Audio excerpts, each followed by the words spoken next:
Bem, pessoal, estamos aqui para o primeiro programa do meu canal, né? Eu estou muito feliz e lisonjeado demais com o convidado que eu trouxe hoje, Guga Galvão, um expert em preparação física, um dos melhores preparadores físicos de Natal e do Brasil, na minha opinião, né? E um cara que manja tudo de nutrição.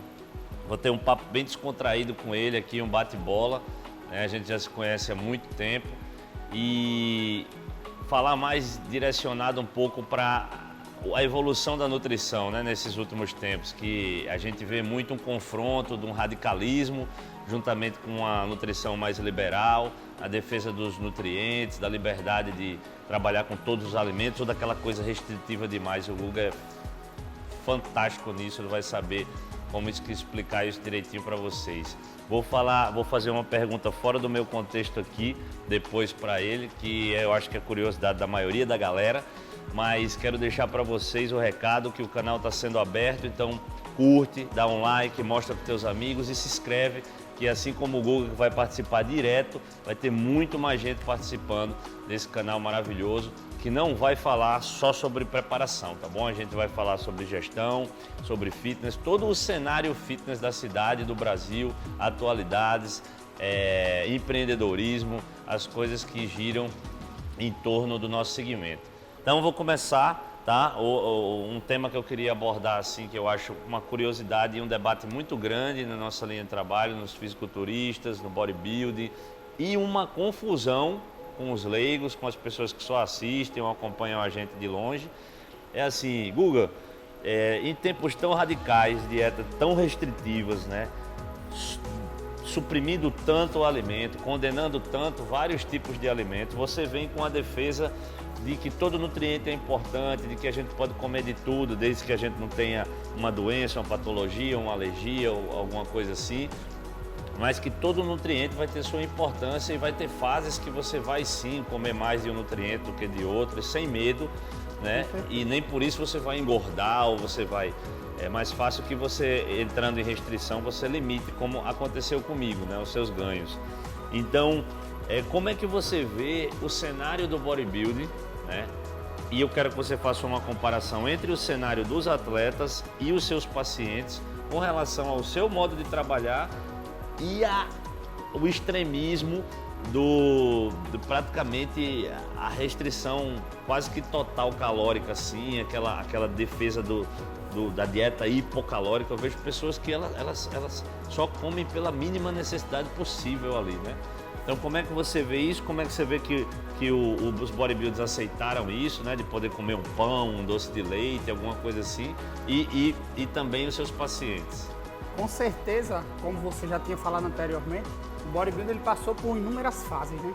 A gente pegando essa parte da nutrição aplicada ao fisiculturismo, ao bodybuilding, a gente viu que passou por inúmeras fases. Uma fase, se você pegar na fase de Arnold, por exemplo, Mike Mentzer ali, os caras comiam carboidrato, tinham uma dieta muito variada, usavam manteiga, usavam leite. Passou desse período, começou a vir atletas como, por exemplo, que era da época de Arnold também, como Frank Zane, mas que faziam uma dieta muito restrita em carboidrato, mais com salada e proteína. E isso foi evoluindo. Chegou uma fase que se utilizava muito dieta low carb, muito restrita. Basicamente proteína com pouquíssimo carbo e gordura. E aí veio passando toda essa fase. Chegou nessa fase que você falou, que começou a se condenar o leite como um alimento com potencial inflamatório alto, que na verdade isso se aplica a pessoas com intolerância à lactose. E ao glúten, condenar também o glúten, muito como você já falou, vindo de médicos, de vários médicos, que começaram a condenar o leite. Verdade. E o glúten, isso sem embasamento científico, que eu sempre gosto de falar. Eu utilizo minha prática, com certeza é muito importante ter prática, mas sempre embasada na ciência. Tudo que eu falo, tudo que eu aplico no consultório, eu tenho um embasamento científico, não são coisas apenas que eu vivenciei na prática. A ciência comprovou. Muitas vezes no bodybuilder, você que vivencia isso há muito tempo, vê que as coisas que a gente já fazia foram comprovadas cientificamente depois. Mas a ciência nos dá os respaldo, nos dá uma certeza para trabalhar e saber que aquilo realmente funciona. Quanto à restrição calórica, a gente vê que muitas vezes, tanto no bodybuilding, no fisiculturismo, quanto na clínica com os meus pacientes, se você for ver, na real, não tem muita diferença na dieta que eu vou aplicar para um atleta longe de competição, ou até na fase que ele vai chegando mais próximo, Não falo da fase de finalização da última semana ou dos 15 dias finais, que ali ele já fica com a dieta bem restrita, mas em outros períodos não tem diferença. Lógico que eu vou sempre individualizar a dieta, vou olhar o objetivo do paciente, a aderência dele àquele plano alimentar, aquela estratégia, mas não vai ter muita diferença do que eu vou aplicar para um atleta ou para uma pessoa, um paciente meu que só visa estética com saúde. O que diferencia mais é ali na fase final, porque na fase final o atleta vai passar por uma fase de desidratação, vai ter a supercompensação de carboidrato, vai mexer com sódio, com água, basicamente isso.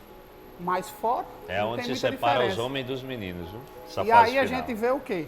Que foi criado, até mesmo pelos profissionais de saúde, essa de restringir demais, né, o carboidrato. Só que uma restrição por longo prazo. É isso que aí que está o mal. Porque quando eu restringo o carboidrato por longo prazo, o que é que eu restringo? Eu restringo demais fibra, consumo de fibra baixa. Eu restringo o consumo de micronutrientes, que são as vitaminas e minerais. Eu vou diminuir o que também? Consumo de fitoquímicos, compostos bioativos, que são o que?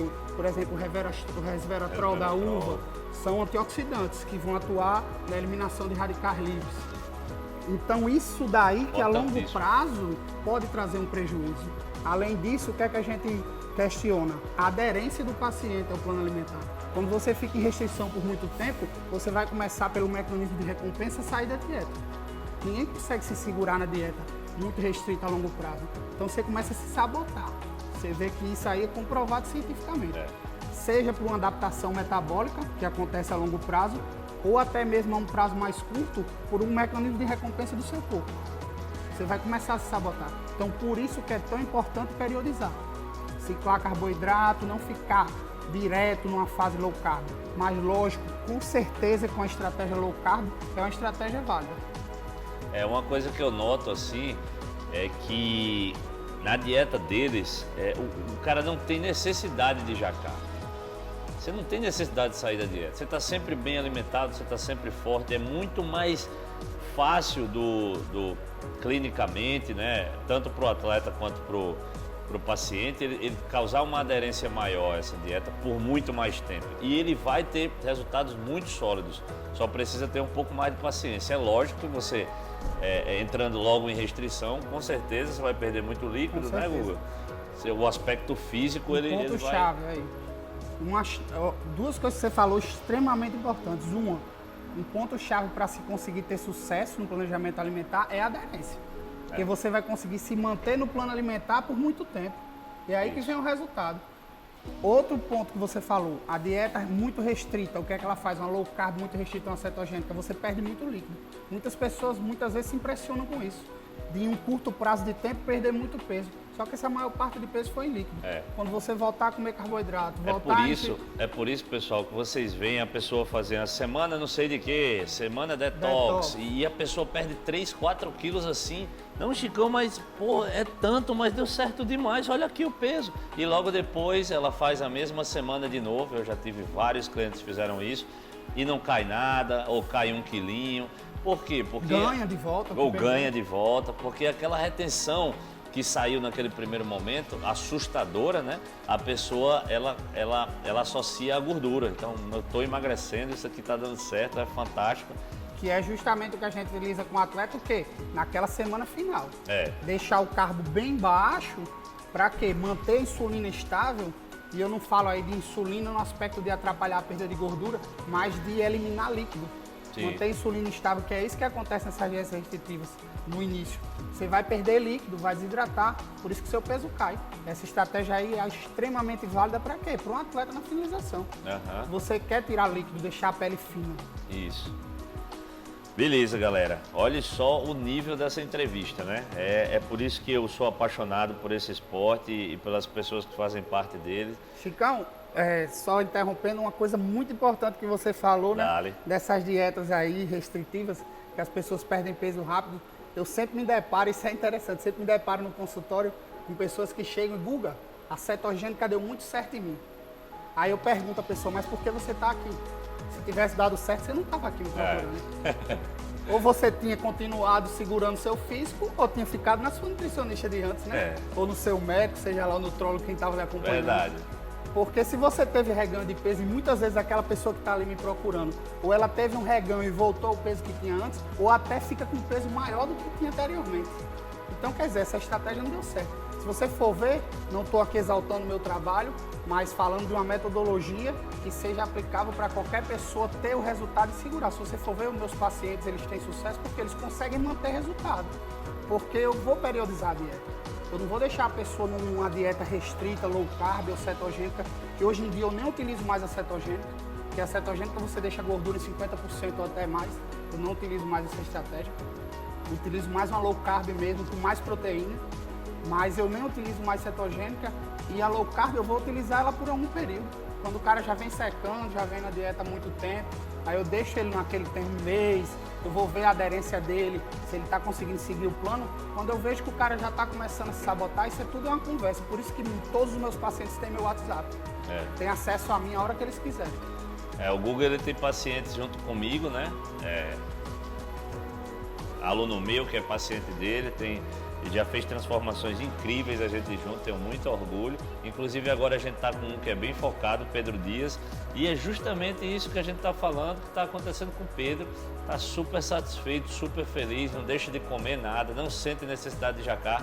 É tanto que Guga, depois até vai falar sobre isso aqui, pediu para ele está em processo de emagrecimento, né? E mesmo assim o Guga vinha de uma dieta onde Guga vinha baixando caloria.